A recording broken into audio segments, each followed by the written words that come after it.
For my digital artifact, I decided to focus on music of the medieval and high medieval era and how it transitions into the Renaissance and then the beginning of the Baroque, specifically Bach. Now, with the medieval music, what we have to think about is how during this time from the Dark Ages to the medieval and high medieval, we only see vocal music, and that is largely due to the fact that a previous pope outlawed musical instruments and dancing, um, comparing them with paganism, and as we know, paganism is of the devil. But so the voice in itself influenced music for roughly about 1,000 years, and going into the Renaissance, too as well.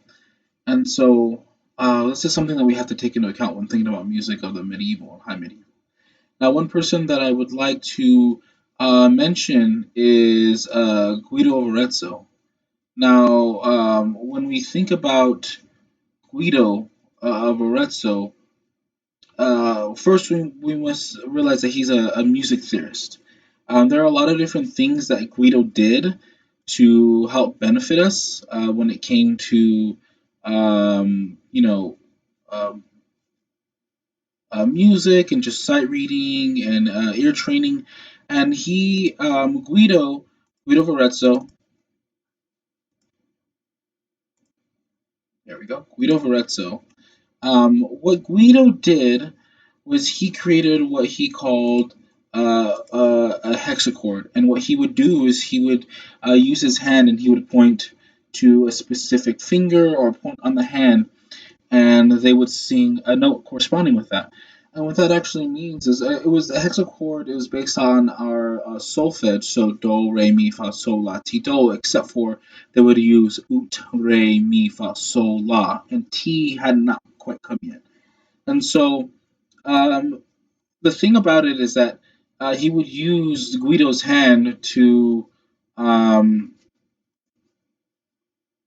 to yeah, just assist with better ear training and better sight reading, because one aspect of medieval and high medieval is that music was becoming more complex. So in order for the musicians to be able to actually perform the music, they needed to become better musicians. Um, One of the pieces we're going to hear today, specifically reflecting the medieval era, is called Viderunt Omnes. Viderunt Omnes is part of the gradual Christmas Mass, and it is a gradual section. And you see here with the Roman number 5, it indicates what mode they're going to be singing in. Now, one other thing that I would like to point at specifically, um, are the neumes and the 4 line staff. So nowadays we have notes. We use a 5 line staff, but before both of the notes and the 5 line staff, our predecessors were the 4 line staff and neumes. Neumes were markings or indications to tell you where the melody was going. It did give you the pitches from what you start and what mode you're in, but it really didn't give you an indication of rhythm. And so it was a big thing when we got the 5 line staff and notes, because our um, our dictation was the first of its kind to be able to dictate both pitch and rhythm. So we're going to be listening to Viderunt Omnes. And notice how it is homophonic in texture, meaning only one melodic line at a time. We're going to hear the cantor first, so the soloist, and then the rest of the chorus is going to join in. And even though it is many people singing one line, it's still just simply a unison and wouldn't qualify as anything but homophony. Fiderunt omnes,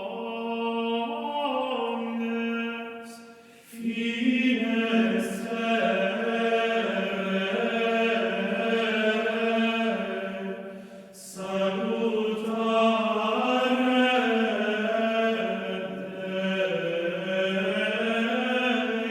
Dei nostri.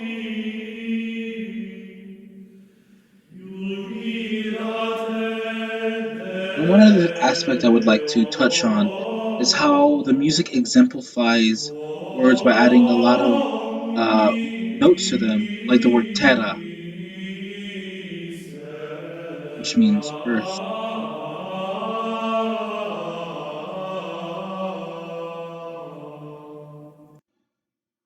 Now, that aspect of the exemplification of certain words is really important. We see that in music in modern day, especially when if you're a vocalist and you're learning other languages, it's important to know the text by text translation so that you know what that music is saying. And this is the same thing we learn as musicians what the text means. We may not be able to read it completely, but you should, in theory, when you're a performer, be able to pick out if someone asks you what the word means, you should be able to tell them what the translation means roughly about. Another piece that we're going to be listening to kind of highlights the transition from homophony to polyphony. But before we talk about that, we must we must understand that in this era, um, all the music that we were listening to was completely from the church. So there wasn't very much secular music whatsoever, and a lot of the music that people were getting were specifically from the mass. And so we have what we call the Catholic, the mass, and then we have office hours, which are times of the day that priests would sing the total of 150 psalms spread out through the day, of course. Um, but they would sing them at different parts of the day. And the most important would be Laudes, Vesper, and I can't remember the third one. But those are the most musically important out of all of them. Now, specifically um, when talking about how music evolved um, from medieval to high medieval, we see an emergence of polyphony, meaning more than one melodic line at a time. And this is a really big deal because before this, we've only really had homophony, um, one melodic line at a time. And you'll see in this piece how the top voice is acting like a decorative, beautiful decorations and ornamental florid melody, as opposed to the bottom, which is very simple but beautiful. But when you combine them, they make something more beautiful than both of them.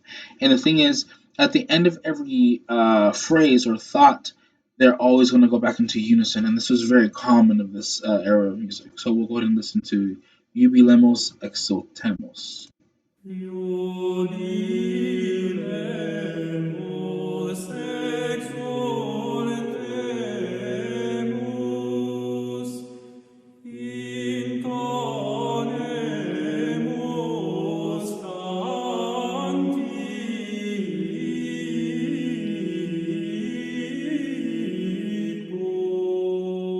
Notice how canticipum. they go back in unison. And even start in unison. Redemptori plasmatori,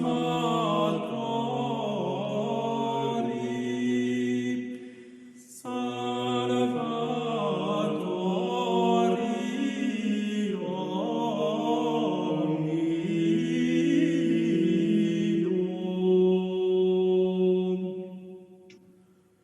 Ornatali salutari, omnes nostra cur Beautiful. mura. Yeah, this type of music is very it's very for the time. We see very pneumatic passages, which means 2 to 6 notes per word or syllable versus a syllabic type of text, where it's one word for uh, per syllable or one note per syllable. And then you have like melismatic passages, which are more than 6 notes per word or syllable. And a lot of this has to do with the text setting, meaning if there are a lot of words, you're going to see something that is more syllabic, one note per word, versus if there aren't as many, you'll see more pneumatic, 2 to 6 notes per word or syllable, or melismatic, which is more than six per word or syllable. And and this is all to exemplify certain words like God or earth or the most important a part of the text. Um, and so these are the things that I would like to go over specifically for medieval and high medieval. And this is what really encompasses the music of this era, the Gregorian chants and the evolution from homophony to polyphony.